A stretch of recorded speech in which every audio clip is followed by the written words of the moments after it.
नहमदुहु व नुसल्ली अला रसूलिहिल करीम अम्मा बाद फ़अऊज़ु बिल्लाहि मिनश शैतानिर रजीम बिस्मिल्लाहिर रहमानिर रहीम।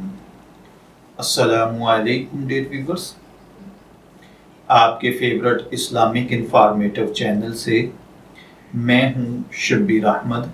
हमारा आज का टॉपिक है कुर्बानी करने की बजाय कुर्बानी की रकम के साथ किसी की हेल्प करना। ये एक सवाल है जो कि जाहिद अल्ताफ़ साहिब ने पूछा है। वो कहते हैं कि क्या कुर्बानी के पैसे किसी माली मदद के लिए किसी को दिए जा सकते हैं या नहीं? क्या अगर कोई आदमी किसी की माली मदद कर दे उसके बाद भी उस पर कुर्बानी करना ज़रूरी होगा या नहीं?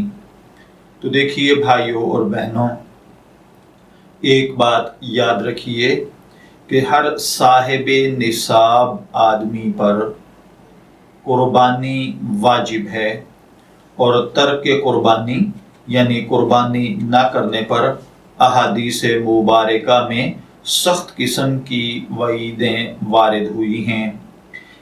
अब सवाल ये रह गया कि कुर्बानी के पैसों से किसी की माली मदद करने से क्या कुर्बानी उसके ज़िम्मे से साक़ित होती है या नहीं?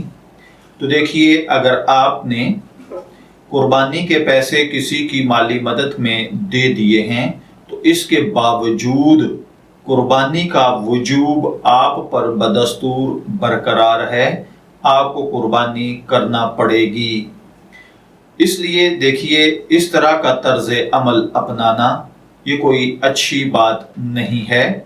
हाँ, अगर आप किसी की मदद करना चाहते हैं ज़रूर मदद कीजिए, बेशक कुर्बानी के पैसों से ज़्यादा पैसों के साथ उसकी मदद कर दीजिए, लेकिन कुर्बानी आपको बहरहाल अलग से करना पड़ेगी।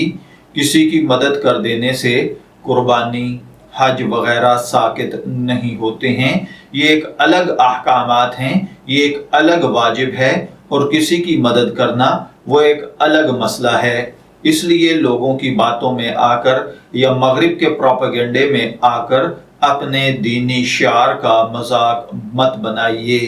मैं दुआगो हूँ कि अल्लाह ताला हमें इन बातों को समझकर इनके मुताबिक अमल करने की तौफीक अता फरमाए। शब्बीर अहमद को इजाज़त दीजिए, फिर हाजिर होंगे किसी नए टॉपिक के साथ। तब तक के लिए अल्लाह हाफिज़।